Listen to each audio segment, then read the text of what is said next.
હાથી મંદિર વિસ્તારની અંદર સાંતવાડના એપાર્ટમેન્ટમાં પટેલ અને પ્રજાપતિ સમાજ વચ્ચે જ્ઞાતિવાદનો વિવાદ સર્જાયો છે।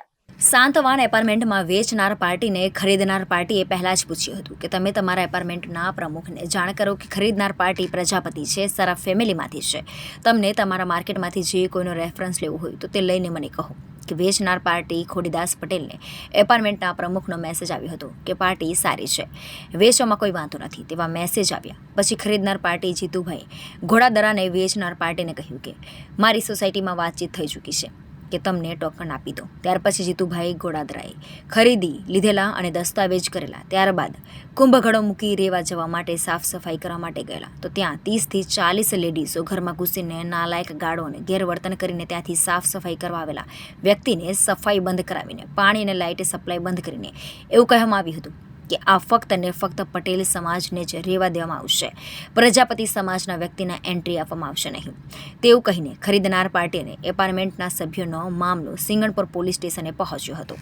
મારું નામ જીતુભાઈ ભીમજીભાઈ ઘોડાદરા, પ્રજાપતિ સમાજમાંથી જી અમે પ્રજાપતિ છે। શું તમારી સાથે શું ઘટના બની છે? શું વિવાદ તમારી સાથે? અમારી સાથે ઘટના એવી બની છે કે અમે પ્રજાપતિ સમાજ છીએ। અમે જ્યારે ફ્લેટ રાખ્યો ત્યારે અમે કીધું કે અમે પ્રજાપતિ છીએ, અમે સોકોટ કરીને રાખેલો છે, કોઈ અંધારામાં રાખેલી વાત નથી અને જેણે વેચ્યો છે એમને પણ તમે પૂછી શકો છો, રેડી।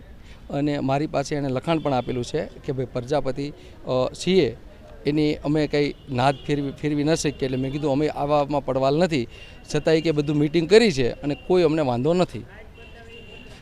તમે ત્યાંના જે પ્રમુખો હતા તેની સાથે કોઈ વાતચીત કરી હતી? પ્રમુખનો જ્યારે ફોન આવ્યો ત્યારે પ્રમુખે એવું કીધું કે અમે આ મેટર થોડી પ્રશ્ન હતો જે તે સમયે, પણ એ પ્રશ્ન અત્યારે નથી, એના ઉપર 22 લાખ રૂપિયા લેણું છે મેન્ટેનન્સ। એટલે મેં કીધું મેન્ટેનન્સ જે હોય એ તમારે જે વેચનાર છે એમની જોડે સમજી લો અને બાકી તમે મને જણાવજો જે હોય તે, રેડી।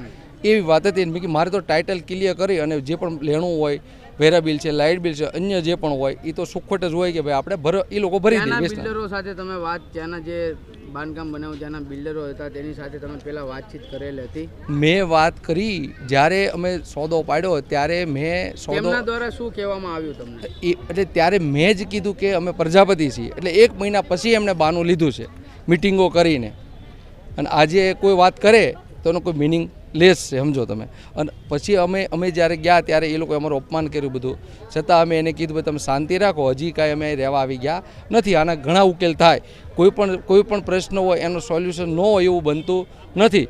આગળનું તમે શું કાયદેસરની કાર્યવાહી કરવાના છો? અમે આગળની કાર્યવાહી તો જે સંવિધાનમાં જે કાયદો આવતો હોય જે પણ એ કાયદા મંજૂર મારે પણ હાલવાનું રહે અને સામેવાળાને હાલવાનું રહે, અને જે પણ થાય આપણે આગળ વધવાનું થાય છે।